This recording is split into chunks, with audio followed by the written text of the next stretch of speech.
The morning had no sound. Not the usual rustle of leaves, not the chatter of birds. Just the persistent heaviness in the air that had wrapped itself around my house since Victor died. I sat in the kitchen holding a chipped ceramic mug, the one that used to make me smile. Now it only reminded me how far we'd all drifted. 31 days since the funeral. A full month of casserole dishes, of polite condolences, of my children pretending to care. I hadn't cried. I hadn't yelled. I'd simply existed. But that morning, as I listened to the voice of my son on speakerphone, something inside me shifted. "Mother, we need to talk about the house," Julian said, not bothering with pleasantries. "The house," I answered. My voice was gravelly. Sleep and silence had taken their toll. "It's too big for you. Naomi and I have been thinking it would make sense for you to move in with us. The taxes, the upkeep, it's just not feasible anymore." I stared out the window at the garden Victor and I had cared for over 2 decades. His boots were still by the shed. I hadn't moved them. Maybe I didn't want to believe he was truly gone. "There's no mortgage," I said. He paused. "That doesn't change the reality. Naomi's cousin is in real estate. There's already interest." So that's how it was. My home, my life, my memories repackaged as real estate. "Caroline's on the same page," he added. Of course she was. My daughter, who hadn't called in weeks. Caroline, who sent a bouquet but didn't show up. "And what would I do in your basement, Julian?" "It's not like that. You'd have privacy. Your own space. Naomi thinks you could help with the twins. She's overwhelmed." Ah, there it was. They didn't want to take care of me. They wanted help. Free childcare. A built-in cook. A live-in nurse. I placed the cup down. "I'll think about it." I ended the call. I didn't think about it. I walked into Victor's study. Nothing had changed. His chair, his papers, his precise way of organizing every drawer. And in the center, a folder I'd never seen before. Inside were bank statements, deeds, and one curious document. Ownership of a villa in Cádiz, Spain. Purchased 6 years ago. Paid in full. He never told the children. Neither did I. Until that moment, I'd almost forgotten myself.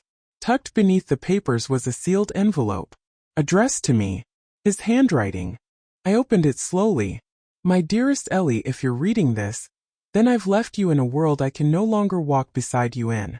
But I've left you more than memories. I've left you choices. You are not a woman to be caged, nor commanded. Do not let them make you small. The house in Cádiz is yours. Yours alone.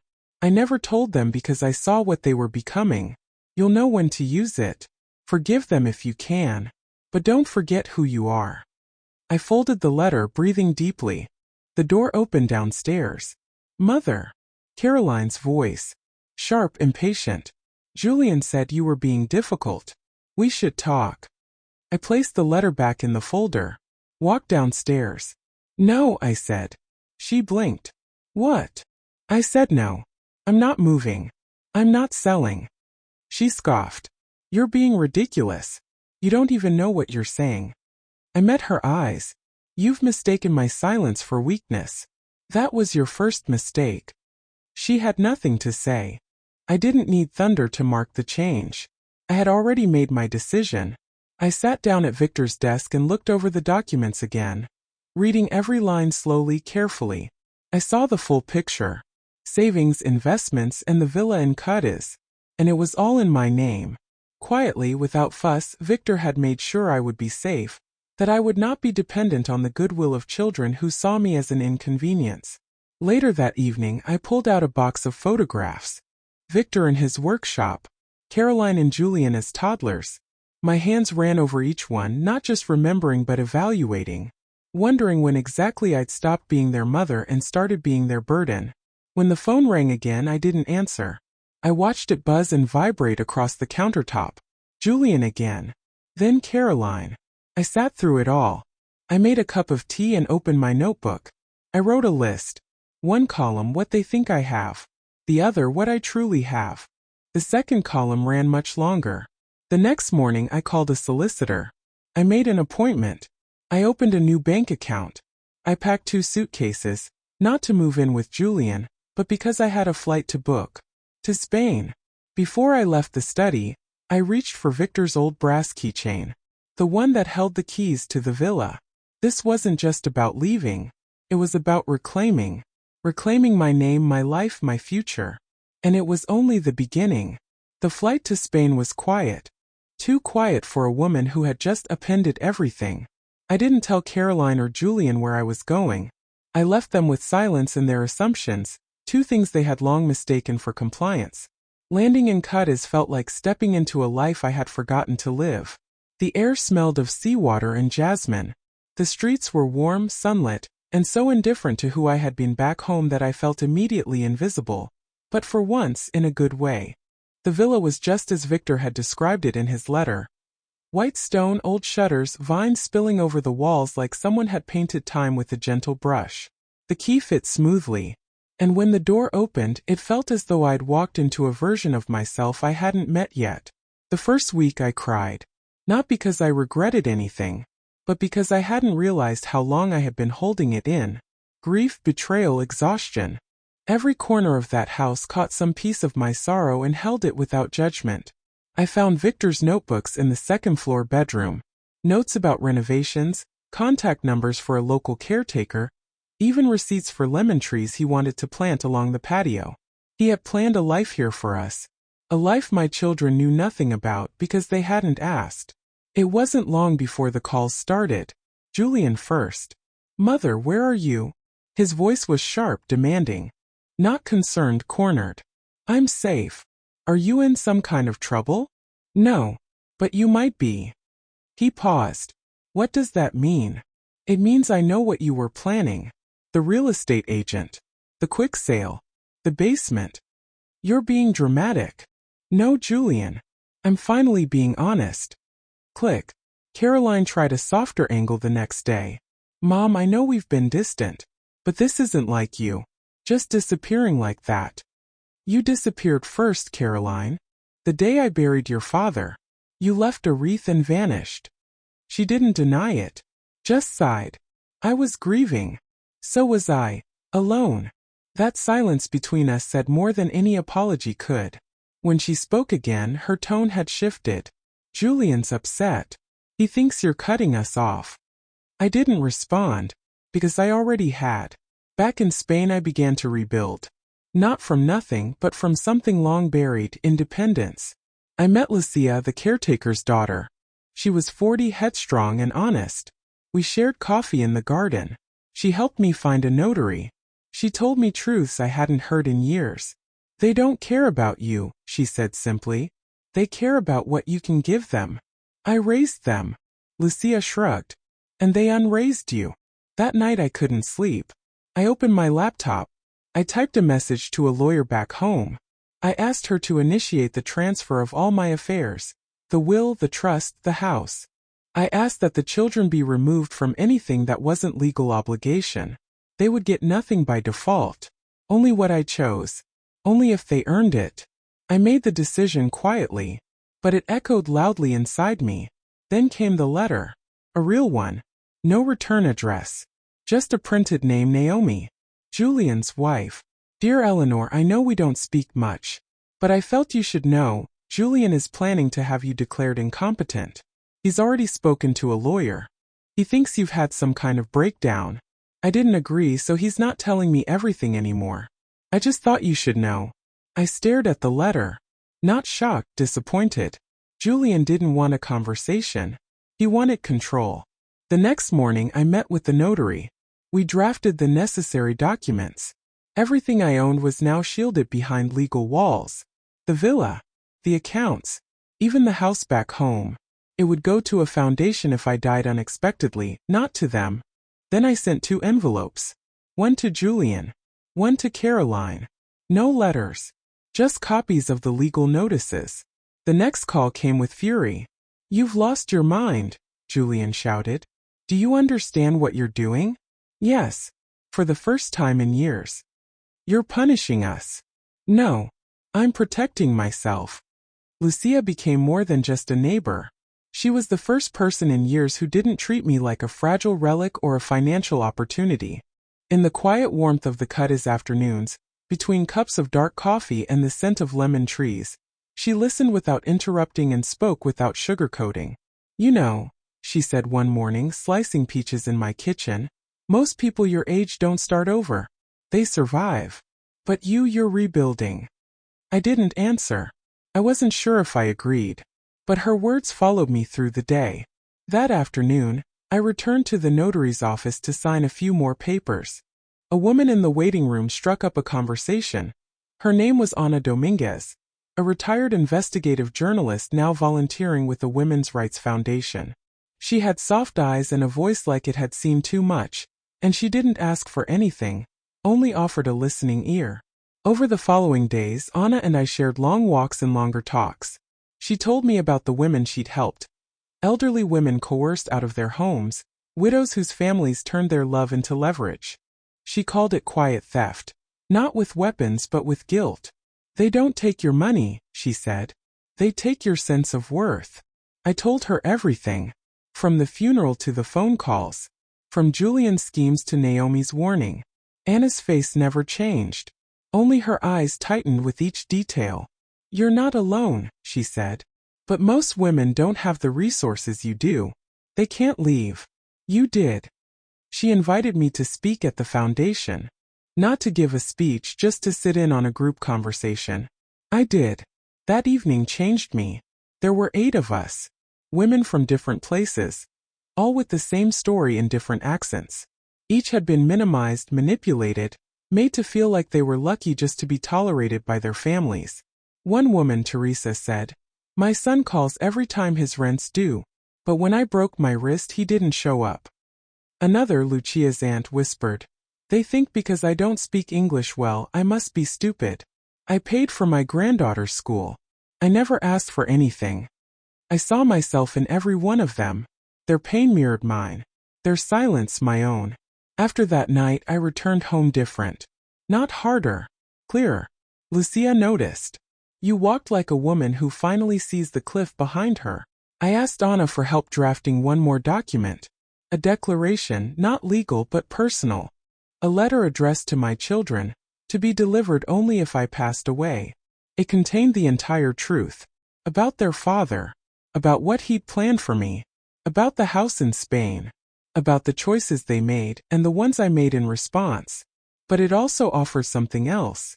An invitation. "If you ever wish to see me as I truly am," I wrote, "then come. Not for the money. Not for the property. But because you want to know the woman you stopped listening to." And then I signed it. Folded it. Gave it to Ana for safekeeping.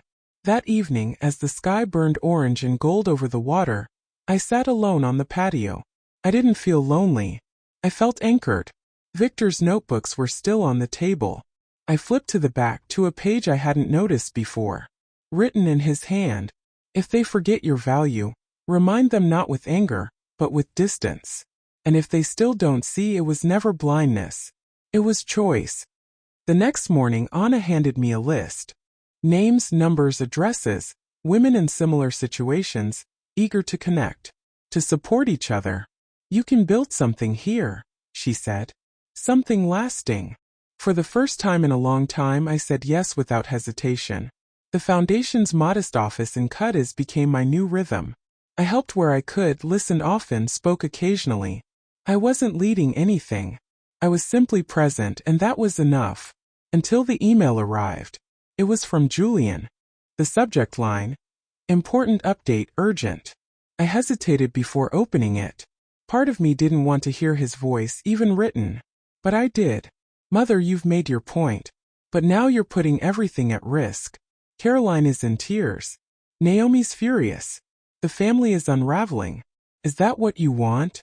I don't know what's going on with you, but we're done playing games. I've spoken with an attorney. If we don't hear from you by next week, we'll be pursuing legal action to ensure your affairs are handled properly." Handled properly. As if I had become a logistical error. A spreadsheet row. I stood up from my desk, breathing carefully. Rage wasn't the right word. It was deeper than that. It was a kind of tired clarity. I forwarded the email to Ana. An hour later, she and Lucia came by. We sat in my courtyard, the sun low and sharp. Ana said, You need to take control of this narrative before they do. They're counting on your silence. Your hesitation. What are you suggesting? You speak publicly. Tell your story. Not for sympathy, for truth. You show them they can't rewrite your life behind your back. I agreed. 1 week later, I sat in front of a camera, trembling hands folded in my lap. The foundation had arranged a small studio. Just me, Anna, and a quiet technician. I spoke for nearly an hour. I told everything. Not in bitterness, but in truth. I spoke to the women watching, but also to my own daughter, my own son. When my husband died, I said, I was not fragile. I was not confused. I was grieving. That's not the same as being helpless. But my children didn't ask me what I needed. They told me. They planned without me. And when I didn't agree, they moved forward anyway. The video was published 2 days later. Within hours, the foundation's inbox overflowed. Thousands of women sent messages, solidarity, outrage, and above all, recognition. A week passed. Then another. And then the knock came. I opened the door slowly. Caroline stood there. No suitcase. No smile. Can I come in? She asked. I nodded. She sat in the same chair Victor used to fall asleep in after gardening. She didn't speak for a while. I watched your interview, she said. Twice. I waited. I didn't know. I thought you were just being stubborn. I was being erased. Tears gathered in her eyes. But I didn't move to comfort her. You still see me as your mother? I asked. I'm trying to, she said quietly. I want to. I'm not trying to hurt you. But I'm done living like I don't matter. I know. We sat in silence. Then she pulled something from her bag. The letter Anna had held for safekeeping. Caroline had found her. She had asked. I want to start over, she whispered. I believed her. But I didn't answer right away. Because starting over truly would require more than tears. Weeks passed. Caroline visited again, this time with fewer defenses. We didn't rehash the past. We didn't pretend things hadn't been said. Instead, we sat side by side on the terrace, the sun on our backs, and let the silence between us breathe. Not as a wall, but as a beginning. She asked questions. Real ones. Did Dad really mean for you to come here? Yes. Why didn't he tell us? Because he knew you'd try to take it. She nodded. And for once didn't argue. Julian didn't write. Didn't call. But I saw his name in a news article one morning. A comment on some housing market downturn. He hadn't slowed down. Just shifted direction. That was always his way. If one door shut, he simply bulldozed through another. And still I didn't hate him. I just saw him clearly for the first time. I wrote them both letters. Short ones. Julian, I hope life is kind to you. I am no longer a part of your plans, and that is by design. If one day you wish to speak as my son, and not my advisor, I'll listen. Caroline, you asked to start again. So do it, not for me but for you. I'll be here. Not waiting, but living. The foundation's work grew. I shared my story again, this time to a room of young women in Madrid. I told them, if you measure your worth by how easily others can dismiss you, you'll always be in debt. You are not a transaction. You are not a burden. You are not done. Some cried. Others simply nodded. All of them understood. On the anniversary of Victor's passing, I lit a candle in the chapel down the road. I sat in the second row as he would have, not to mourn but to remember. I carried his voice inside me now. And in the quiet, I swore I heard him say, You did it, Ellie. You didn't vanish. One evening I returned home to find a package at my door. No return label. Just my name. Inside, a photo album. Old pictures I hadn't seen in years. My wedding.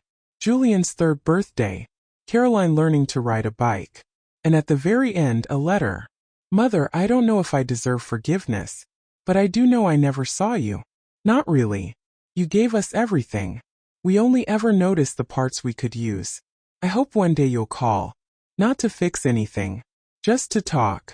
It wasn't signed. But it didn't need to be. I didn't cry. I just placed the album on the shelf between Victor's gardening books and my grandmother's Bible. Somewhere steady. Somewhere safe. And if one day my children find their way back, not to my house but to me, I'll open the door. But I won't abandon myself to do it.